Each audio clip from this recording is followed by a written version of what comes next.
Հայաստանյան ընտանիքներում բռնության թեման շարունակում է մնալ մեր իրականության ցավալի եւ շտապլուծում պահանջող խնդիրներից մեկը։ Ըստ Քննչական կոմիտեի 2025 թվականի առաջին կիսամյակի տվյալները ոչ միայն վիճակագրություն են, այլև հանցագործությունների դեմ պայքարի շրջանակում իրավապահ համակարգի եւ կառավարության կատարած աշխատանքի արդյունքը։ Այսպես 2025-ի առաջին կիսամյակին հարուցվել է ընտանեկան բռնության 1482 քրեական վարույթ, 78-ով ավելի նախորդ տարվա նույն ժամանակահատվածի հետ համեմատ։ Իդեպ վարույթների զգալի մասը 648-ը հարուցվել էր դեռ 2024-ին։ Եթե հարևանը հարևանին ծեծի կենթարկի, ընկերը ծեծի կենթարկի, դա համարվում է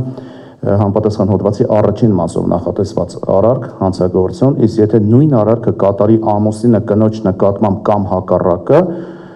ընտանեկան բռնության տեսքով կամ ծնողը երեխայի նկատմամբ, երեխան ծնողի նկատմամբ, ապա սա համարվում է արդեն ընտանեկան բռնությամբ զուգորդված եւ համարվում է ծանրացիչ հանգամանք։ Ձեռնարկված քայլերի արդյունքում 157 վարույթ դատարան է ուղարկվել մեղադրական եզրակացությամբ, ևս 5-ը բժշկական հարկադրանքի կիրառման եզրափակիչ ակտով։ Պետությունը մեծ քայլեր է կատարել ընտանիքը պաշտպանելու համար,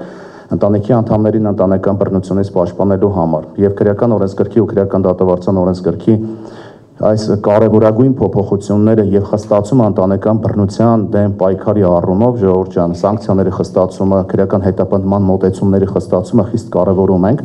եւ պետք է նշեմ, որ դա չի կարող իր դրական արդյունքը չտալ։ Միաժամանակ 390 վարույթ կարճվել է, որոնց գերակշիռ մասը ռեաբիլիտացնող հիմքերով, 134 վարույթ ուղարկվել է այլ մարմին, 30-ը միացվել, իսկ 38-ը համարվել է ավարտված ապացուցողական գործողությունների առումով, 728 վարույթ շարունակելու է քննվել տարվա երկրորդ կիսամյակում, ինչը ցույց է տալիս, որ համակարգի ծանրաբեռնվածությունը շարունակում է բարձր մնալ։ Դատարան ուղարկված 154 վարույթներից 4-ը ծանր վնասի, 4-ը միջին ծանրության, 16-ը թեթև մարմնական վնասվածքի, 79-ը ֆիզիկական բռնության, 8-ը սեռական բնույթի հարձակումների եւ այլ հանցագործությունների մասին են։ Հետազոտություն իրականացնելու ընթացքում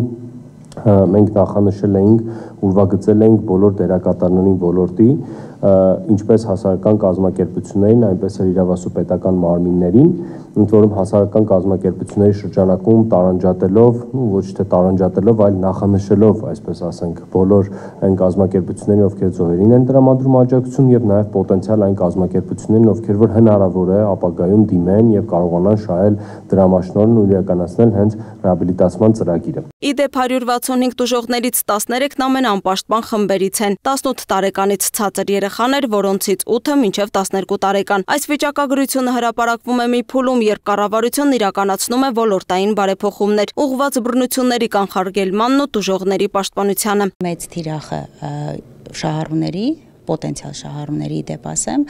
նախազգուշացում ստացած անձինք են, մի քիչ մեկնաբանեմ, այն դեպքերն են, երբ բռնարարքը գործադրվել է առաջին անգամ եւ ներքին գործերի նախարարության ոստիկանության գործընկերները ռիսկի գնահատմամբ չեն կարծում, որ այս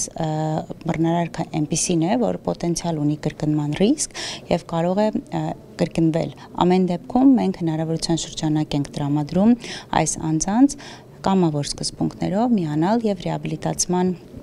ծրագիրը անցնել։ Վերջին շրջանում բարելավվել են ոստիկանության արձագանքման մեխանիզմները, կտրուկ ընդլայնվել են աջակցման ծառայությունները, ապաստարաններ, հոգեբանական աջակցություն, սոցիալական աշխատողների ներգրավվածության ավելացում։ Հիմա արդեն կրթական ու իրազեկման ծրագրերը հայտնվում են դպրոցներում եւ համայնքներում։ Նպատակն է կանխել բռնությունը։ Խիստ կարևոր է, որպեսզի սերտ կապ լինի բռնարար գործադրածի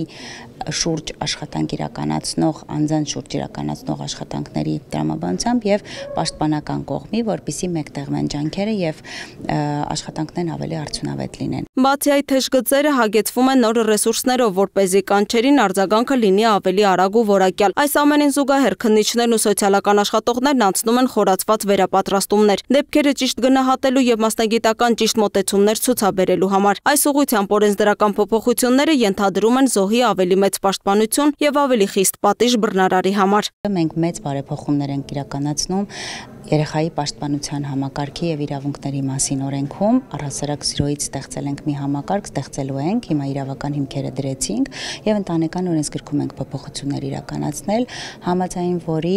շուրջ 2 տարի կպահանջվի ենթաօրենսդրական դաշտը կարգավորելու համար, այնուամենայնիվ 2028 թվականին Արարատի մարզում որպես պիլոտ ներդնենք երեխայի պաշտպանության նոր համակարգ, որտեղ հատուկ վերապատրաստված երեխայի պաշտպանության դեպքերով վերապատրաստված սոցիալական աշխատողներ կլինեն այսուհետ համայնքներում պետական պատվիրակված լիազորությամբ։ Պետությունն ընդգծում է ընտանեկան բռնության դեմ իշխանության քաղաքականությունը զրո հանդուրժողականությունն է եւ այս մոտեցումը պետք է դառնա իրականություն համայնքներում եւ յուրաքանչյուր ընտանիքում։ Չնայած քրեական վարույթների աճը կարող է առաջին հայացքից մտահոգիչ թվալ, սակայն ոլորտի ներկայացուցիչները նշում են, այն հնարավորություն է տալիս տեսնելու իրական պատկերը։ Թվերի այս աճը ամենևին էլ չի նշանակում բռնության դեպքերի աճ։ Այն կարող է լինել նաեւ համակարգի աշխատանքի արդյունավետության բարձրացման արդյունք։ Արձանագրված այս փաստերն ու իրականացվող բարեփոխումները վկայում են, բռնության յուրաքանչյուր դեպք թիվ չէ, այն ճակատագիր է, ընտանիք, երեխա, կյանք։ Ուստի պետության եւ հասարակության համատեղ պարտքն է, որպեսզի այս ցուցանիշները տարեց տարի նվազեն, իսկ օգնությունը դառնա ավելի հասանելի, արագ ու արդյունավետ։ Լուսինե Գրիգորյան, Free News, Ազատ լուրեր։